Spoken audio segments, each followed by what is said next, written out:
Boa noite, povo de Deus. Paz seja convosco. Hoje vamos falar de um assunto intitulado Os Últimos Dias. Uma palavra baseada no livro de 1 João, capítulo 2, versículo 18, e no livro de Hebreus, capítulo 1, versículos 1 e 2. O apóstolo João declarou que já é a última hora. Ao falar essas palavras, João se referia a um período da Bíblia compreendido entre a primeira vinda de Cristo e a sua segunda vinda. Esse período é denominado na Bíblia como sendo os últimos dias, ou seja, o último período de tempo da história do pecado sobre essa terra. O apóstolo Paulo, em sua carta a Timóteo, o seu discípulo Timóteo, ele descreve que seriam tempos trabalhosos, os tempos dos últimos dias. A Bíblia Sagrada está repleta de passagens que apontam para os últimos dias e como vencer os perigos deste mundo.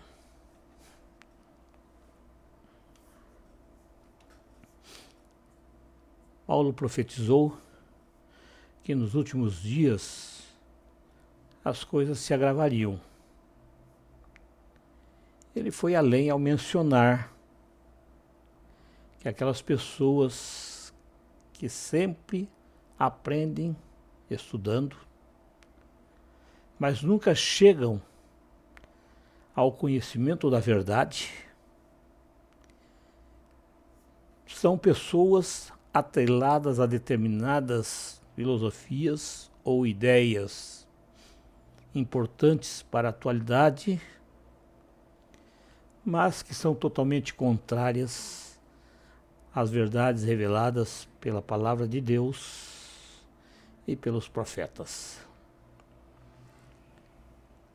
Mas isso não é algo exclusivo dos tempos de Paulo. Não. Desde o princípio, desde o início, em cada dispensação vivida, o homem vai se aprimorando, se aprimora cada vez mais, ele vai adquirindo conhecimentos e mais conhecimentos, mas também vai se afastando cada vez mais de Deus. Verdadeiramente, estamos vivendo a última hora sobre essa terra.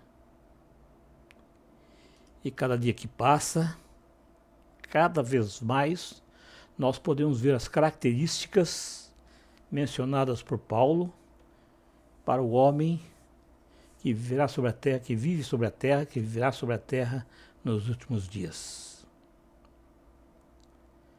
Infelizmente, o egoísmo humano tem se agravado. O homem tem amado mais ao entretenimento do que a Deus.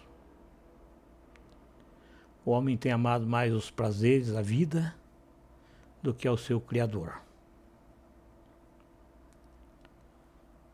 Fala-se muito em amor. Onde quer que você vá, onde quer que você entre, sempre tem alguém falando sobre amor. Mas essas palavras são palavras vazias. É tão fácil falar amar alguém. E toda palavra vazia não tem a presença de Deus. O amor, por mais belo que possa parecer, Sem Deus ele não é nada, não vale nada.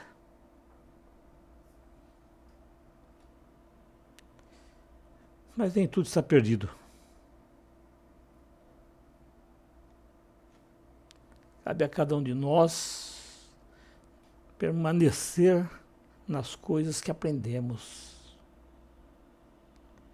Naquelas coisas que fomos inteirados que eram boas.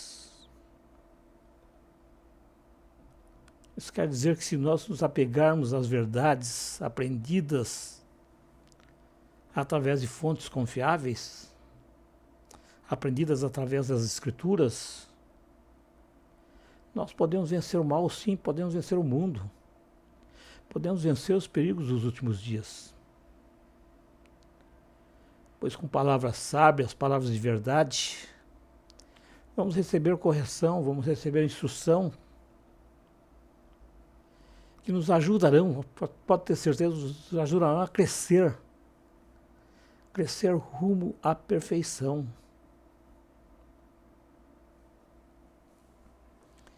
Estamos vivendo os últimos dias. E o ser humano, o homem religioso, entre aspas, ele sente necessidade de viver em um espaço sagrado. É desejo dele viver num espaço sagrado. É desejo dele conviver com coisas sagradas. Mas ao fazer isso, ele se envolve com crenças que se revelam nas condutas do cotidiano vivido.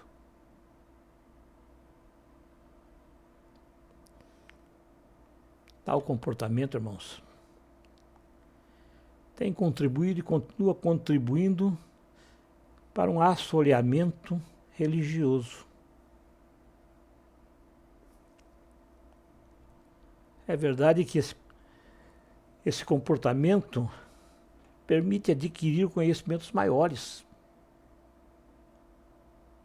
conhecimentos dos valores que envolvem uma dada sociedade.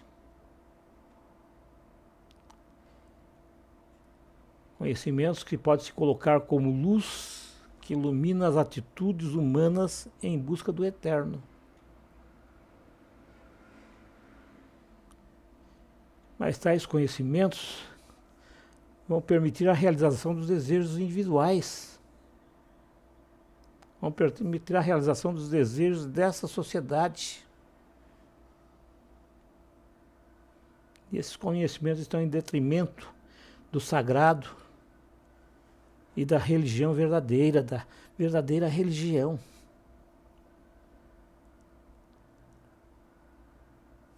Se nós olharmos à nossa volta, todos os dias nós assistimos uma sucessão de catástrofes por todo o mundo.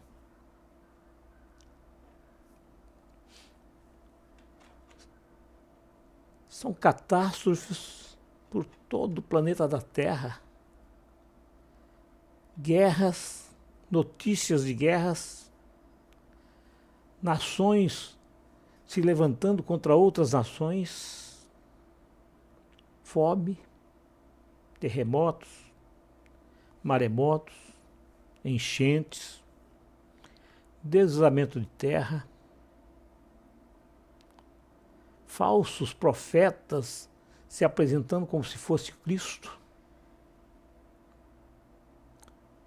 enganando e tentando enganar a muitos, irmãos contra irmãos, filhos se levantando contra pais, e o amor se esfriando.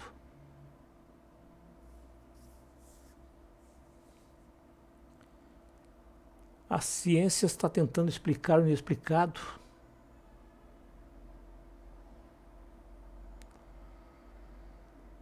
O inexplicável não pode ser explicado, não tem como. Mas a própria ciência concorda que o mundo material está caminhando para a sua autodestruição. E se o homem continuar no caminho que ele está caminhando, ele vai se autodestruir realmente. Porém, irmãos,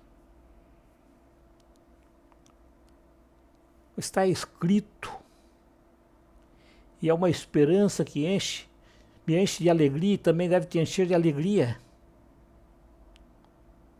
Está escrito que quem resistir até o fim será salvo.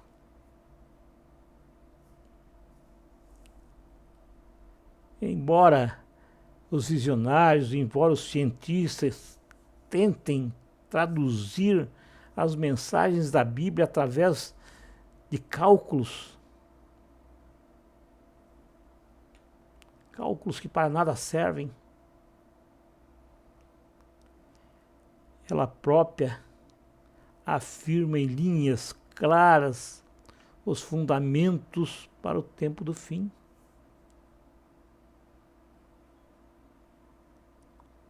E é diante desse quadro, é diante dessas palavras que nós lemos nessa noite, que nós podemos tirar alguns fundamentos para que possam servir como luz para nossos caminhos nessa terra. O primeiro fundamento que eu posso falar para vocês essa noite é que é tempo de estar atento ao tempo. É tempo de estar atento ao tempo. Mas o que é o tempo?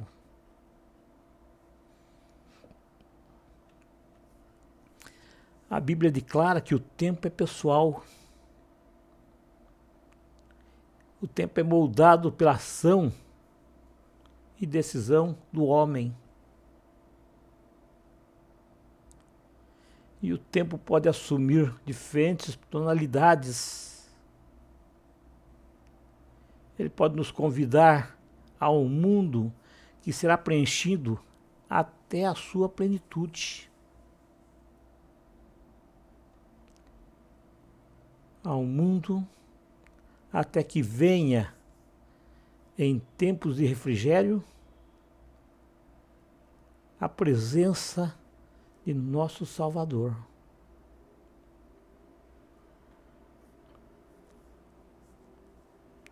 Cristo declara que devemos estar atentos aos tempos. Palavras escritas no livro de Mateus, capítulo 24. Quando ele disse essas palavras, ele não se referia somente a sinais físicos, mas ele também se referia a sinais mais evidentes, sinais evidentes do comportamento dos seres humanos e o estado do ser humano no tempo do fim.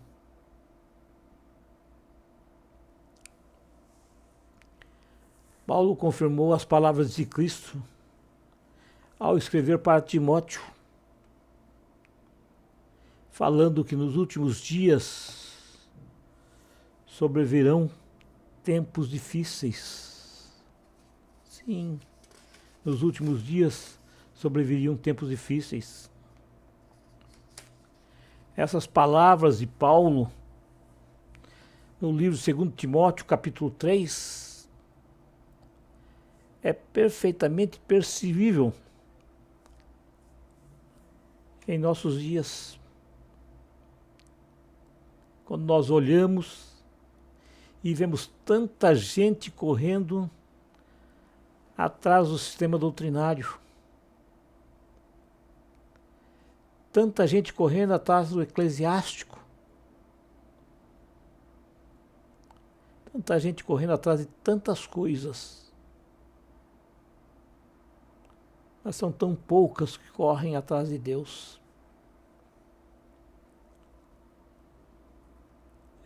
É comum a gente ver padres, pastores, ministros se misturando com o mundo, se envolvendo com a política e falam que fazem isso em nome de Deus. Mas em verdade, essas pessoas têm um único objetivo: é se autopromover.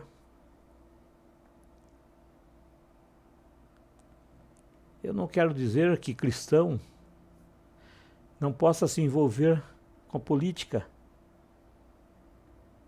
que essas classes de pessoas não possam se envolver com política.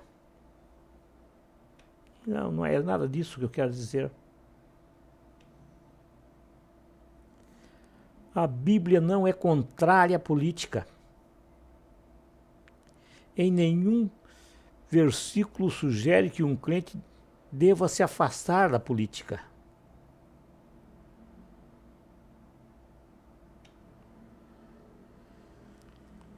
Mas nenhum versículo também diz que ela tem de se envolver.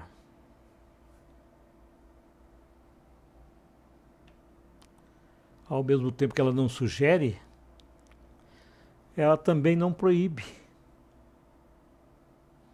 Então não é pecado você se envolver com a política. Mesmo porque uma coisa é certa: foi Deus e não o diabo que instituiu o governo. Não existe autoridade que não venha de Deus. Isso é uma verdade. Isso está declarado na Bíblia. Porém, irmãos, a administração pública, ela pode ser ao mesmo tempo uma dádiva de Deus. Uma dádiva para fazer o bem. O bem ao cidadão íntegro. Mas, por outro lado, ela também pode ser uma dádiva para punir o mal da sociedade. Não são palavras minhas. São palavras escritas no livro de Romanos, capítulo 13, versículos de 1 ao 4.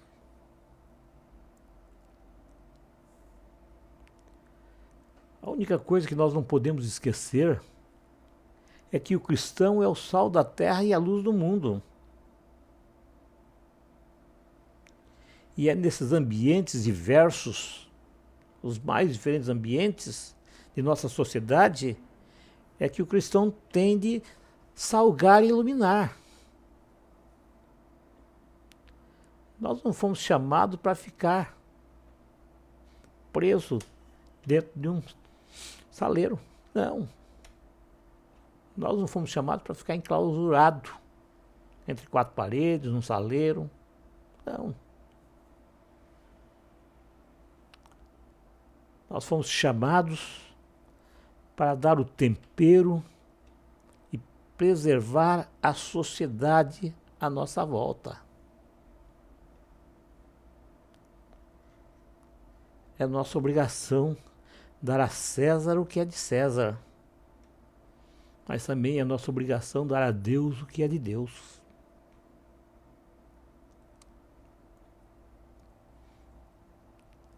A palavra sagrada nos ensina que é preciso aprender a esperar. Esperar pelas promessas de Deus. Esperar pela vontade de Deus em nossa vida. Esperar em Deus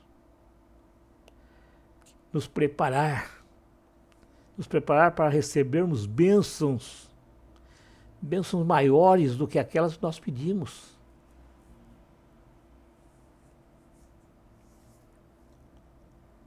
Todo ser humano espera por alguma coisa.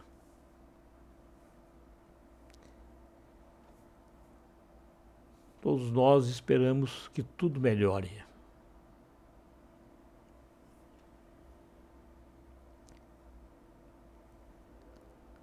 Saber esperar é algo difícil. É algo muito complicado.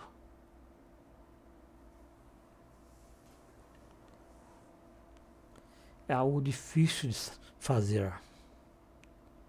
Porque nós humanos somos imediatistas.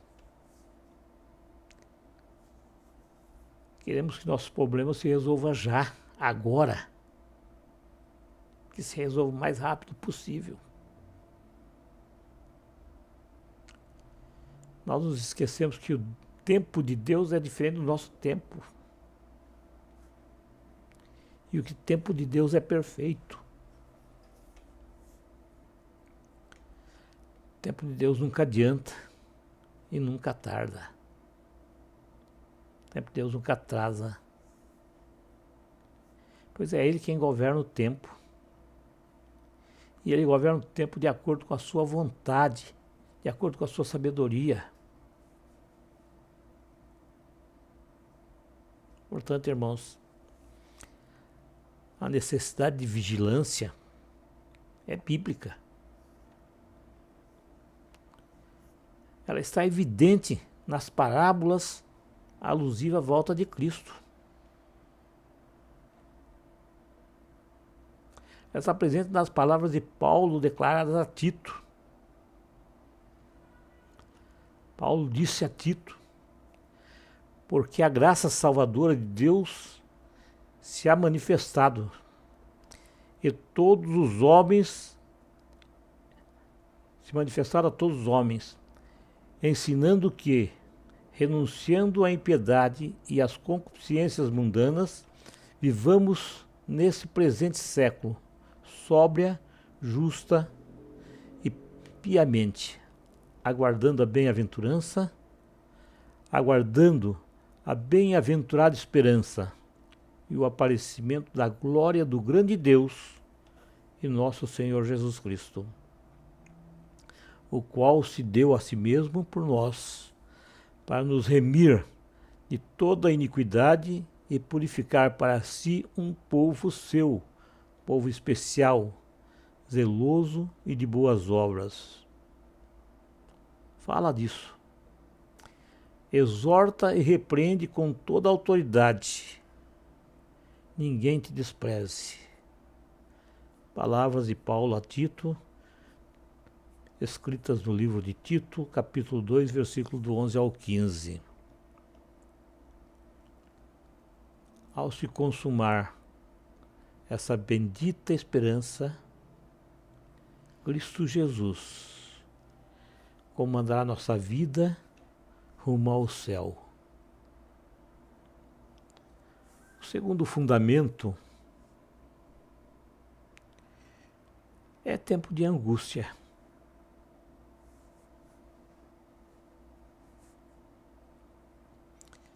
Enchentes, deslizamento de terra, todas essas coisas estão acontecendo. Isso são sinais de angústia. Disse Cristo Jesus: eu disse essas coisas para mim, eu disse essas coisas para que em mim vocês tenham paz. Nesse mundo vocês terão aflições. Contudo, tenham ânimo. Eu venci o mundo. Palavras de Cristo Jesus no livro de João, capítulo 16, versículo 33. Ao dizer essas coisas, Cristo sabia que os seus discípulos enfrentariam problemas. Eles enfrentariam problemas quando ele, Cristo, voltasse para o Pai. E que o mundo odiaria seus discípulos tanto quanto odiou a ele.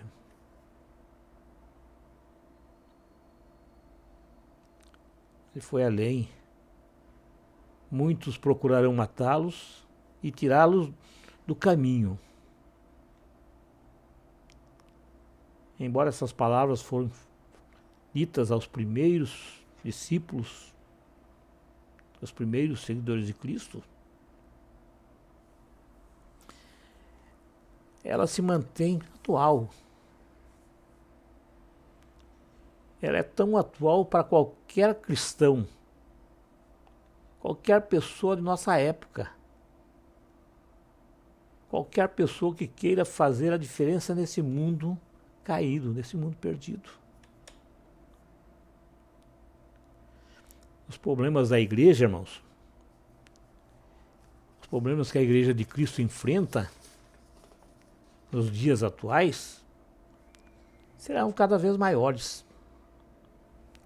E ele vai se avolumar, vai se avolumando com o tempo. Mas isso não pode ser motivo de preocupação, pois o próprio Cristo falou: eu venci o mundo. Em palavras mais simples, Cristo nos ordena, Ele não pede, Ele nos ordena que não nos preocupamos com os nossos problemas. Não é para a gente se preocupar com os nossos problemas, pois o mundo, a morte e o pecado já foram derrotados.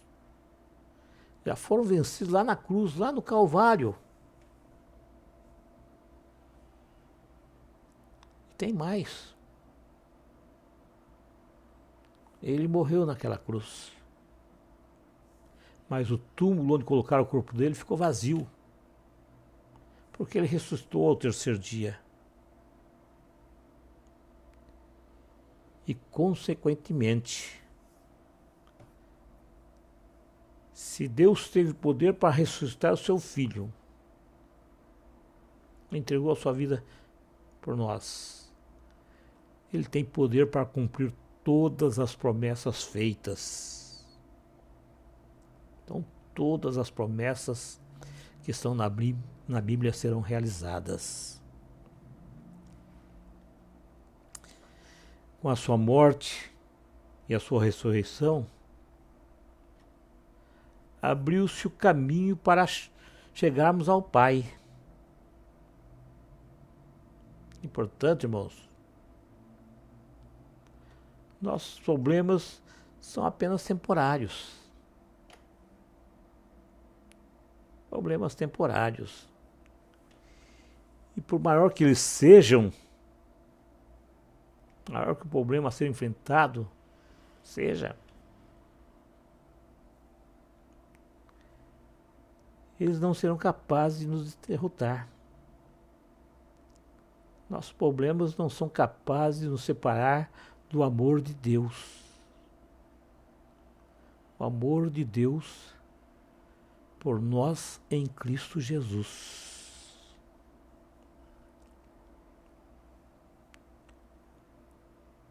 É verdade também, irmãos, que nossos inimigos farão tudo para nos derrotar.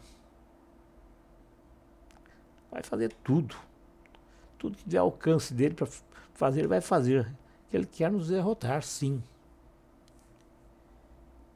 Mas Pedro, ele falou: sede sóbrios, vigiai, porque o diabo, vosso adversário, anda em derredor, bramando como leão, buscando a quem possa tragar. Palavras descritas no livro de 1 Pedro, capítulo 5, versículo 8.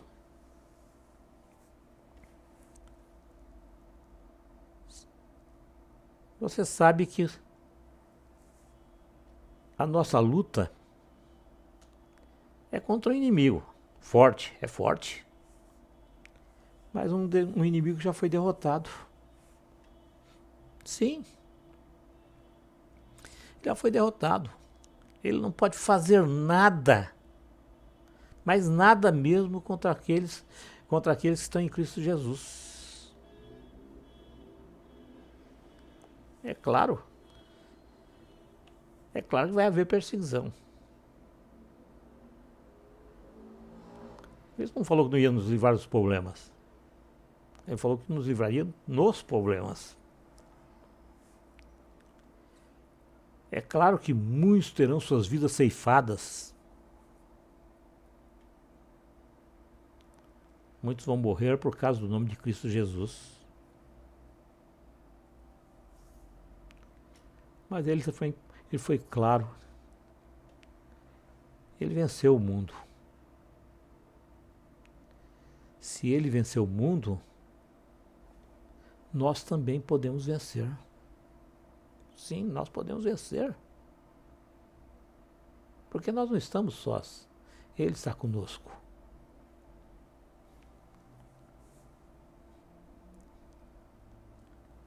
Nós podemos resistir a toda a artimanha do inimigo. Nós podemos ser preservados em meio à perseguição, em meio à tribulação, porque nós podemos viver por Cristo, em Cristo e para Cristo.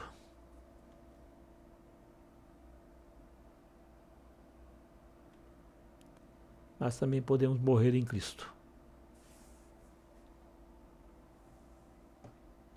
Morrer em Cristo e pelo seu reino. Mas não se trata de uma morte eterna. Não. Pois nós temos a esperança de receber tudo aquilo que nos foi prometido. Tudo aquilo que Deus prometeu para os vencedores. Está escrito na palavra: não tenha medo nem desanime, pois o Senhor irá à frente e estará com você. Ele não vai falhar, nem vai abandonar você. Ele não vai abandonar você. Palavras escritas no livro de Deuteronômio, capítulo 3, capítulo 31, versículo 8. Deuteronômio, capítulo 31, versículo 8. Jesus confirmou as palavras da promessa. Ele disse: eu sempre estarei com vocês até o fim dos tempos. Palavras escritas no livro de Mateus, capítulo 28, versículo 20. O terceiro fundamento que nós podemos tirar esta noite é tempo de inversão de valores. Inversão de valores.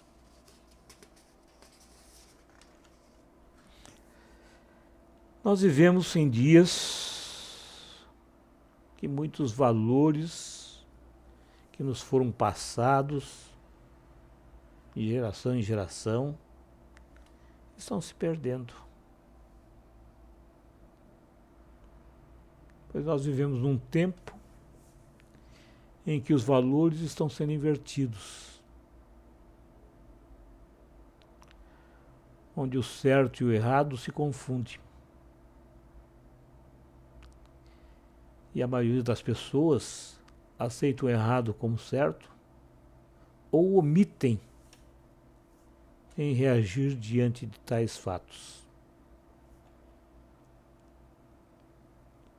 Essa aceitação dos seres humanos tem contribuído muito, mas muito mesmo, com a deturpação da ética, dos valores e princípios morais e sociais. E o pior em tudo isso, irmãos, essa inversão de valores, é que ninguém está preocupado em discernir o certo do errado. Cada um faz aquilo como lhe dá na telha.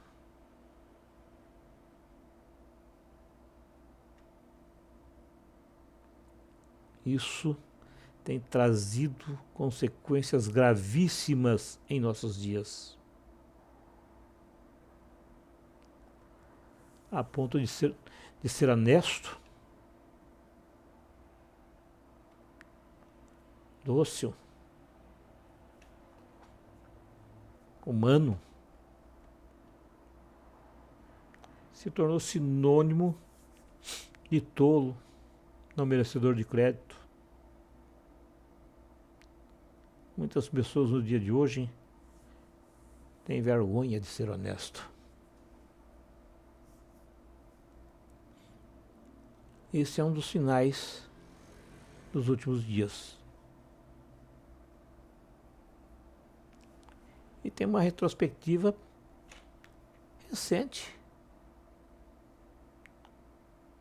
Essas inversões de valores sempre existiu, é verdade, mas ela se inflamou muito mais há pouco tempo.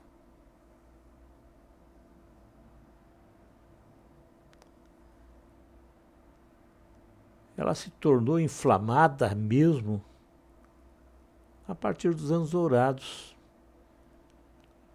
época de 1950, década de 1950, como você quiser, onde ocorreu um período de transformações. Foram transformações sociais, foram transformações comportamentais, foram transformações econômicas, foram transformações urbanas. Isso veio com a expansão dos meios de comunicação. Infelizmente, em nossos dias, fazer o que parece certo para cada um é o que importa. É a regra a ser seguida. E ninguém será responsável ou será responsabilizado por suas escolhas. Nessa terra ninguém vai ser responsabilizado. Uma vez que o certo e o errado não existe para a maioria das pessoas. E tudo passou a ser válido. Tudo é válido. Essa postura fere os princípios bíblicos. Princípios bíblicos que diz: olha bem as palavras escritas na Bíblia. Ai dos que ao mal chamam bem, e ao bem mal, que fazem das trevas luz e da luz trevas, e fazem do amargo doce e do doce o amargo. Ai dos que não são sábios, ai daqueles que são sábios aos seus próprios olhos e prudentes diante de si mesmo. Ai dos que são poderosos para beber vinho e homens de poder para misturar bebida forte. Ai dos que justificam ao ímpio por suborno e ao justo negam a justiça. Por isso, como a língua de fogo consome a palha e o restolho se desfaz pela chama, assim será a sua raiz como podridão, e a sua flor se esvanecerá como pó. Porquanto rejeitar a lei do Senhor de Israel, Senhor dos exércitos, e desprezaram a palavra do Santo de Israel. Palavras descritas nos livros de Isaías, capítulo 5, versículo 20 ao 24. Vivemos nesse mundo, irmãos, mas nós não pertencemos a ele. E, consequentemente, não podemos amar as coisas do mundo, pois a tendência do homem sem Deus é para o pecado e para o mal. Salomão disse: visto como se não executo logo a sentença sobre a má obra, o coração dos filhos do homem está inteiramente disposto a praticar o mal. Palavras de Salomão no livro de Eclesiastes, capítulo 8, versículo 11. Paulo nos exorta. Ele nos exorta para não nos conformarmos com esse mundo, quando ele disse: e não sedes conformados com esse mundo, mas sedes transformados pela renovação do vosso entendimento, para que experimenteis qual seja a boa, agradável e perfeita vontade de Deus. Palavras escritas no livro de Romanos, capítulo 12, versículo 2. Mas ele vai além. Paulo vai além. Tende cuidado, para que ninguém vos faça presa sua, por meio de filosofias, de vãs sutilezas, segundo a tradição dos homens, segundo os rudimentos do mundo, e não segundo Cristo Jesus. Tiago foi além. Ele declara: adúlteros e adúlteras, não sabeis vós que a amizade do mundo é inimizade contra Deus? Portanto, qualquer que quiser ser amigo do mundo, constitui-se inimigo de Deus. Palavras descritas no livro de Tiago, capítulo 4, versículo 4. Mas os homens maus e enganadores irão de mal a pior, enganando e sendo enganados. Livro de 2 Timóteo, capítulo 3, versículo 13. O quarto fundamento que podemos tirar nessa noite é que é tempo de extrema corrupção. Extrema corrupção. Sim.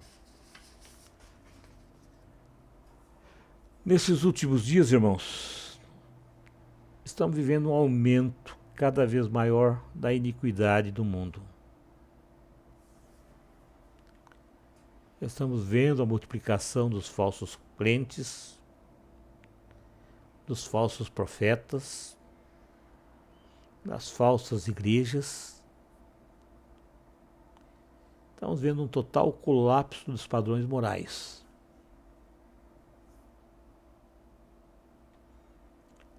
Muitos apresentarão santidade. É verdade. Você vê pessoas falar que lá é um santão. Lá dentro da igreja. Na casa e na rua é um diabão. Então muitos que aparentam santidade não foram libertos do pecado. Não foram libertos da imoralidade. Não foram libertos do egoísmo. Esses tais toleram todo tipo de iniquidade, mesmo dentro da igreja. Eles toleram desde que seus fiéis contribuam com seus dízimos e ofertas.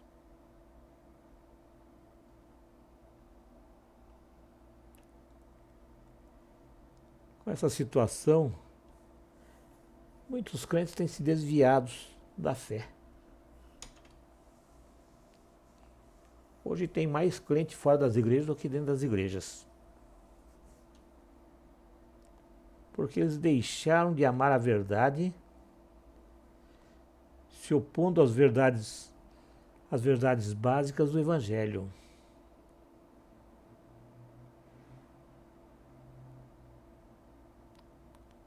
Tem muito crente no mundo.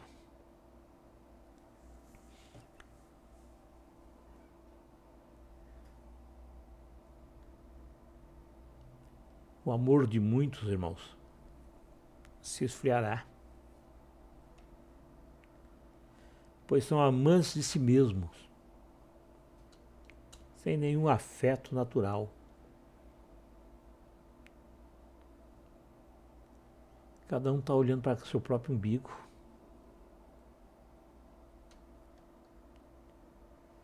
Mas apesar de toda esse quadro negro, nem tudo está perdido. Sabe por quê? Porque Deus prometeu que nos últimos dias salvará todos aqueles que invocarem o seu nome e que se separarem dessa geração perversa. E ele vai além. Ele derramará sobre essas pessoas o seu espírito. Palavras escritas no livro de Atos dos Apóstolos, capítulo 2, versículos 16 ao 21. Portanto, irmãos, independentemente de toda apostasia predominar, apostasia dentro do próprio cristianismo nos últimos dias, é nosso dever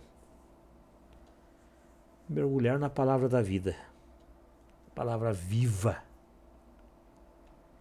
É nosso dever estar vigilante, em todos os setores.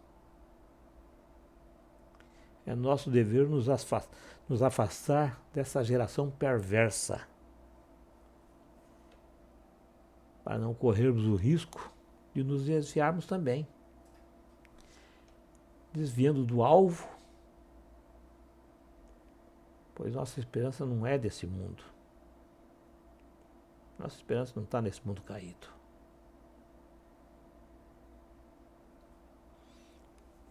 O quinto fundamento é tempo de separar o trigo do joio.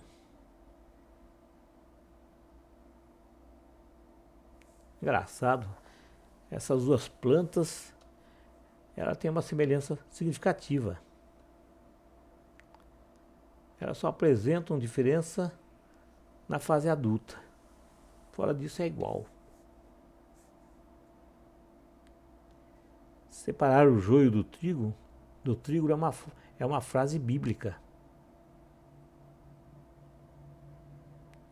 E possui uma conotação seletiva.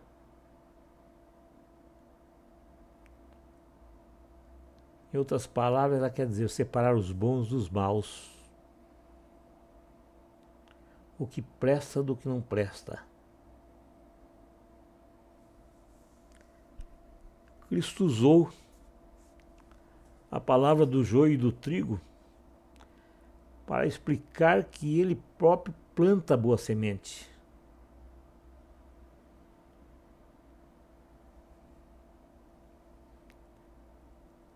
Que essa semente cresce. A boa semente cresce nos filhos do reino. Mas que o inimigo, nosso adversário, vem e planta junto o joio. Ele planta a semente do joio. Esses são os filhos da perdição. São semeados no meio do campo, que é o mundo.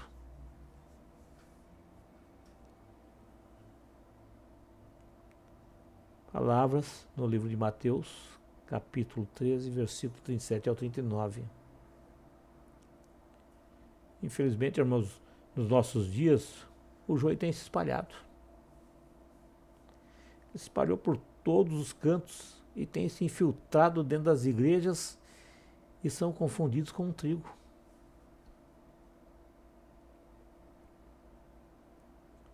Contudo, irmãos,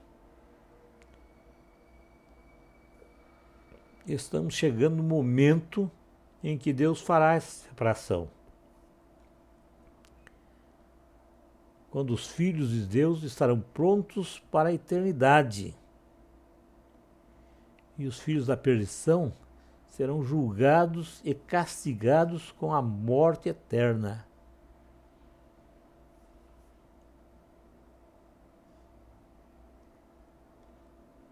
Como eu falei acima, o trigo e o joio são muito semelhantes. E é difícil distinguir um do outro.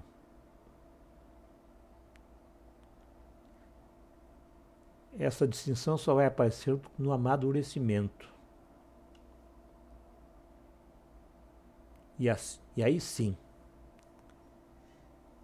podemos separá-los, tirá-los antes de amadurecer.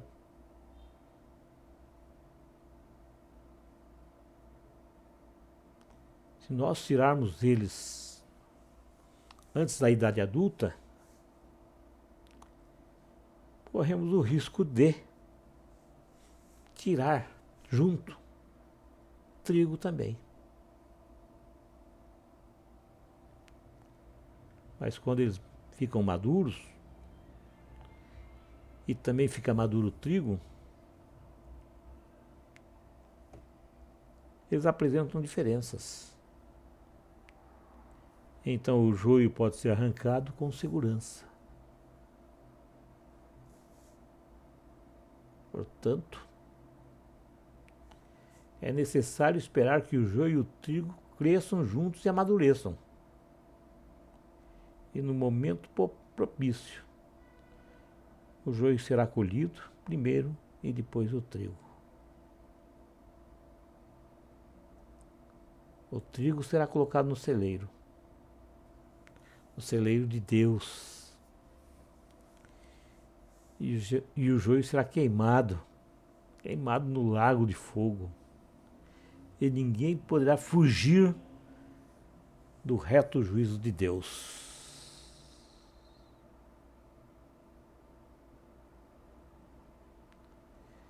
Então não olhe para aquele que não está fazendo as coisas certas dentro da igreja. Olhe para Cristo. Cristo sabe distinguir quem é quem.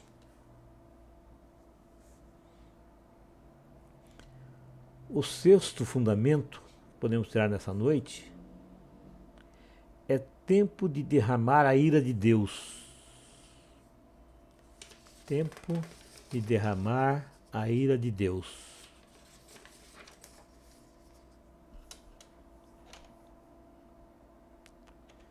Estamos passando por tempos difíceis.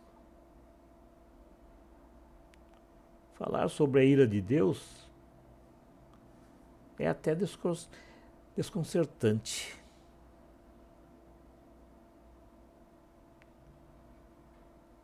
O ser humano transformou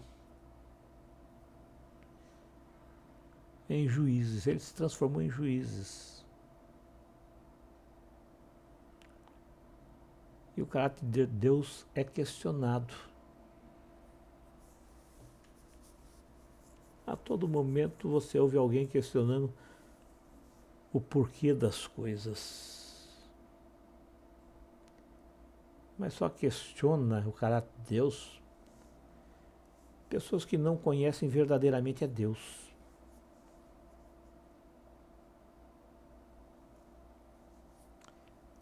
A ira de Deus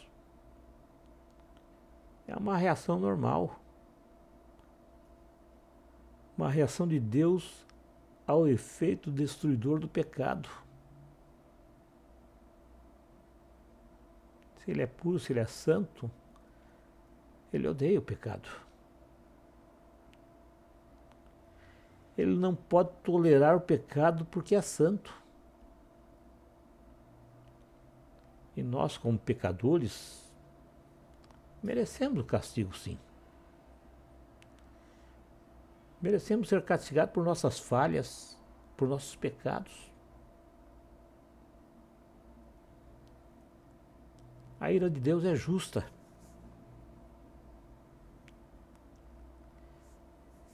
Ele ofereceu Cristo Jesus. Olha bem, ele ofereceu seu Filho como sacrifício para pelo seu sangue, demonstrou a sua justiça e nos deu a liberdade de escolhermos ser de Cristo ou não. Portanto, irmãos,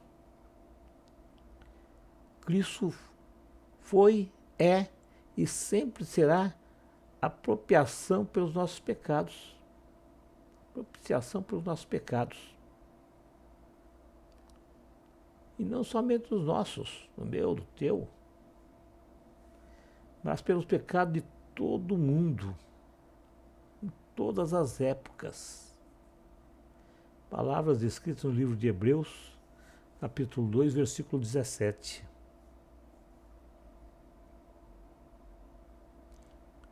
A ira de Deus não é, nunca foi um capricho, mas é uma reação correta e necessária ao mal. A ira de Deus não está só no Novo Testamento, ela é descrita no Velho Testamento. Ela é descrita no Novo Testamento. E temos dezenas de passagens que descrevem a ira de Deus ao longo do tempo.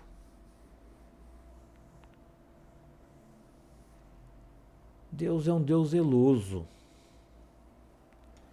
Deus é um Deus vingador. É um Deus cheio de indignação e que toma vingança.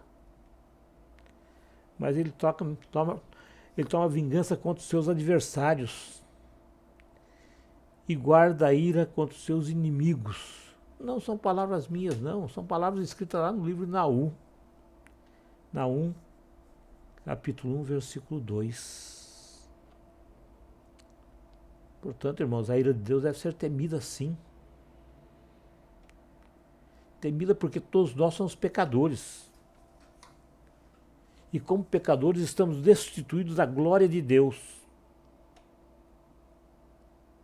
Romanos, capítulo 3, versículo 23. E se estamos à parte de Cristo Jesus, somos justamente condenados. Romanos, capítulo 5, versículo 1. A ira de Deus foi satisfeita por Cristo Jesus, que veio ao mundo. Se fez carne, habitou entre nós para salvar os pecadores. Palavra descrita em 1 Timóteo, capítulo 1, versículo 15. E por causa unicamente de Cristo, podemos, nós pecadores, sermos justificados por Deus.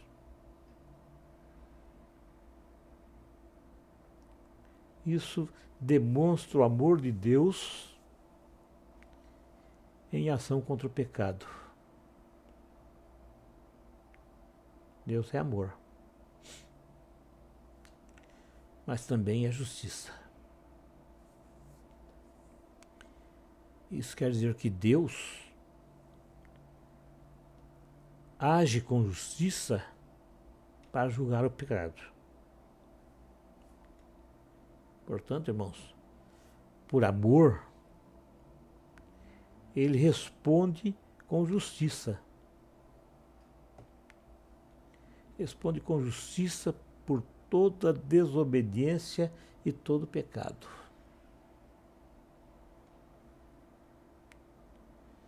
Diferente do ser humano,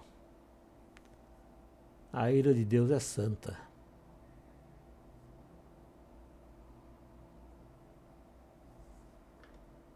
E sempre justificada, enquanto que a ira do ser humano,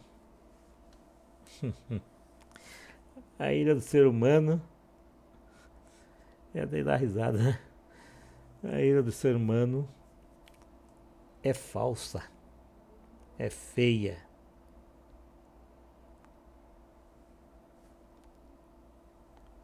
uma ira que nunca será santa e dificilmente será justificada, porque nós somos falhos. Estamos vivendo nos últimos dias. A ira de Deus apregoada para esses dias é terrível. Terrível. Terrível e assustadora. Não é algo desconhecido. Não. Pois Deus sempre declara aquilo que Ele vai fazer. Ele nunca faz nada sem antes revelar.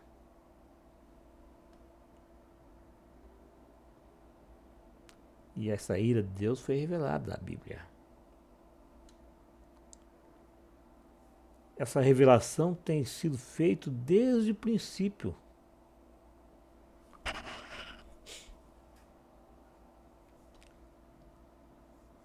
Essa revelação alerta a todos, sem nenhuma exceção,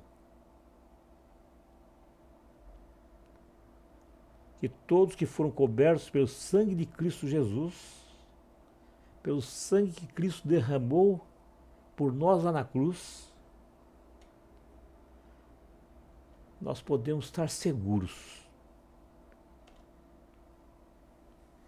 que a ira de Deus nunca vai cair sobre nós.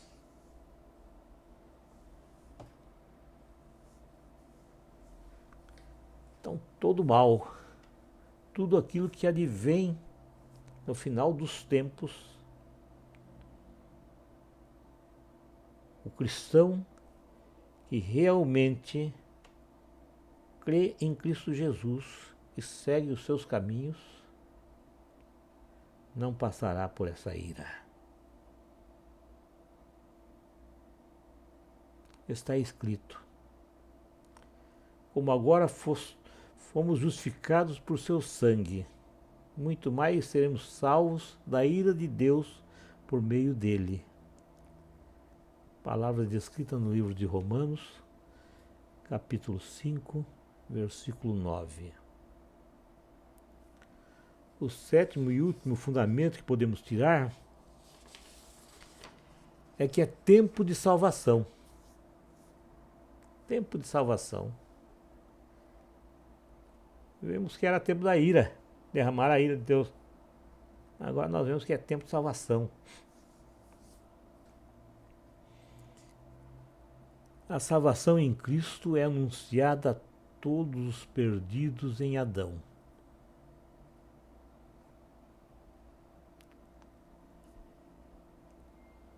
Cristo Jesus veio para salvar os perdidos. Palavras dele, não é minha, não. A salvação é para quem estava perdido. Ela é para quem está perdido. Mas uma coisa é certa: a salvação não é para todos.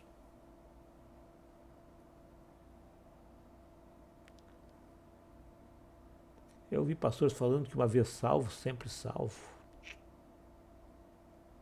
Não, a salvação foi oferecida a todos. Todos os seres humanos, a eles foram oferecidas a salvação. Porém, somente aqueles que tomam partido, se tornam participantes da carne e do sangue do Cordeiro, é que podem ressurgir com Cristo Jesus.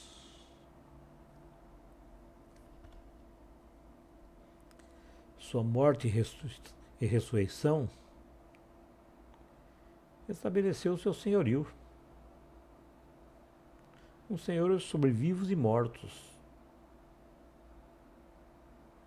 Porém, na ressurreição, os perdidos não encontram refúgio. não encontram refrigério.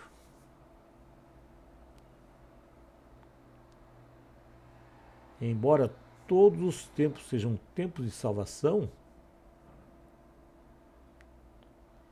os perdidos só podem ser salvos enquanto peregrinos nessa terra e salvos pela graça. Vai chegar o momento, irmãos, em que essa salvação vai ser revelada no tempo que se chama hoje. Então, os perdidos que morrerem sem Cristo vão seguir para o justo juízo, o juízo de suas obras, pois eles estão debaixo da condenação, na condenação eterna. Mas aqueles que morreram em Cristo Jesus ressurgem. Ressurgem para que se cumpra o propósito de Deus, para que possam participar da eternidade com seu Redentor. Portanto, irmãos, a salvação é para o tempo que se chama hoje. O tempo para o socorro de Deus é o agora. É hoje, agora. Porém, o propósito eterno de Deus em Cristo é para a eternidade. Você não é salvo para hoje, você é salvo para a eternidade. Logo, todos os que obedecem à verdade, isto é, creem na mensagem do Evangelho, segundo a graça que há em Deus, são gerados homens espirituais. Palavra descrita no livro de 1 Pedro, capítulo 1, versículo 3 e capítulo 1, versículo 23. Esses novos homens criados à imagem e semelhança de Deus vão constituir a geração eleita,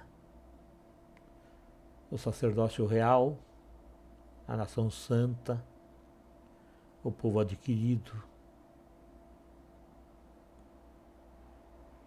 para que possam anunciar as virtudes daquele que vos chamou das trevas para a sua maravilhosa luz. Palavras de Pedro, no livro de 1 Pedro, capítulo 2, versículo 9. Todos os que creem em Cristo Jesus são salvos e recebem a filiação divina. Isso quer dizer, se tornam filhos de Deus e co-irmãos de Cristo Jesus.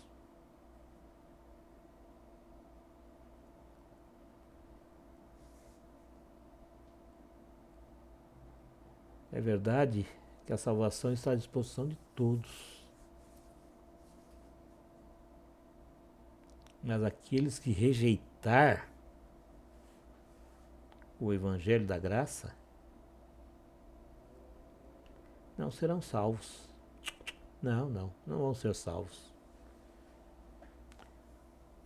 Esses terão outro destino e seguem para o juízo de suas obras, pois estarão eternamente condenados.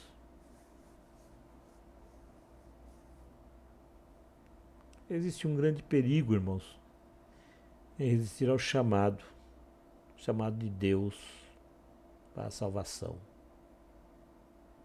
Ele nos chama para a salvação. Mas temos o livre-arbítrio.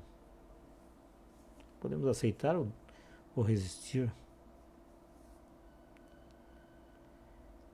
Olhe para o que está escrito. Com mais severo castigo julgam vocês, merece aquele que pisou aos pés o Filho de Deus, profanou o sangue da aliança pelo qual ele foi santificado e insultou o Espírito da graça. Palavras escritas em Hebreus, capítulo 10, versículo 29. Portanto, aí está o convite. Aceite esse convite. Aceite o convite para uma vida eterna com Deus. Lembre-se sempre, Cristo Jesus venceu o mundo. Nós também podemos vencer. Nós não estamos lutando contra o inimigo invencível. Não, porque ele já foi vencido. Ele já foi derrotado. Siga Cristo. Amém.